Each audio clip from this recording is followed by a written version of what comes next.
England और France के बीच समुंदर के नीचे से 50 किलोमीटर लंबा टनल बनाया गया है।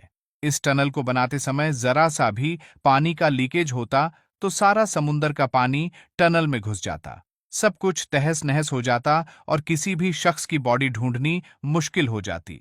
अब इस बीच कैसे इंजीनियर्स ने इस खतरनाक काम को अंजाम दिया? मशीनों को समुंदर के 250 फीट नीचे कैसे ले जाया गया?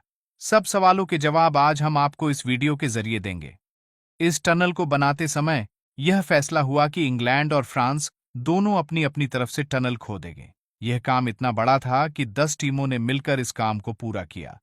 टनल को खोदने के लिए टनल बोरिंग मशीन का इस्तेमाल किया जाना था, लेकिन आज से पहले 50 फीट के डायमीटर का टीबीएम मशीन बना ही नहीं था और इसीलिए एक नया टीबीएम मशीन हजारों मील दूर बनाया गया। ये मशीन हाइड्रोलिक की मदद से आगे बढ़ेगी। आपने टंगस्टन ब्लेड्स की मदद से मिट्टी खोदी गई और कन्वेयर बेल्ट से मिट्टी बाहर निकाली जाएगी।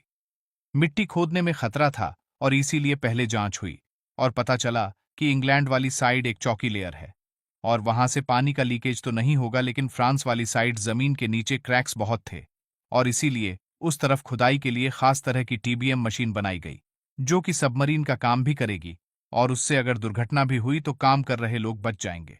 इस मशीन के पुर्जों को पहले अलग किया गया और तब जाकर पुर्जा को नीचे जाकर असेंबल किया गया। 2 साल तक लगातार खुदाई करते गए, लेकिन यहां खुदाई के समय ढीली जमीन को सील करना बहुत जरूरी था, क्योंकि अगर समुंदर के पानी ने रास्ता बना लिया तो तबाही मच जाएगी और इसीलिए टनल के साइज के गोलाकार कंक्रीट स्लैब को टनल में फिट कर दिया जा रहा था। कई सालों तक यह काम चलता रहा, लेकिन सभी इंजीनियर्स को एक ही बात टेंशन में ला रही थी कि अगर टीबीएम मशीन आगे चलकर आपस में न मिली तो यह सारी मेहनत बर्बाद हो जाएगी। इस प्रॉब्लम से बचने के लिए लेजर बीम गाइडेंस सिस्टम का इस्तेमाल किया गया।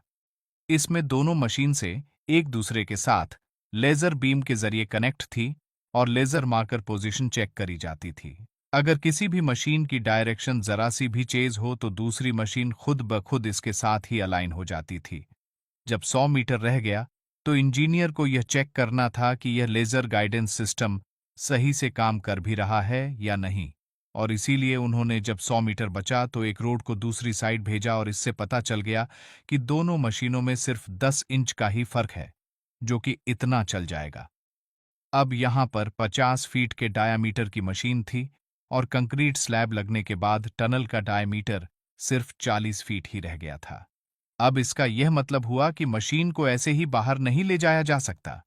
मशीन को डिसअसेंबल करके भी प्रॉब्लम का सॉल्यूशन नहीं मिल रहा था, क्योंकि मशीन को डिसअसेंबल करने का खर्चा नई मशीन खरीदने से भी ज्यादा आ रहा था और इसीलिए दोनों में से पहले तो एक मशीन का मैकेनिकल सुसाइड करवाया गया, यानी कि उसे नीचे की तरफ भेजकर हमेशा के लिए दफन कर दिया गया,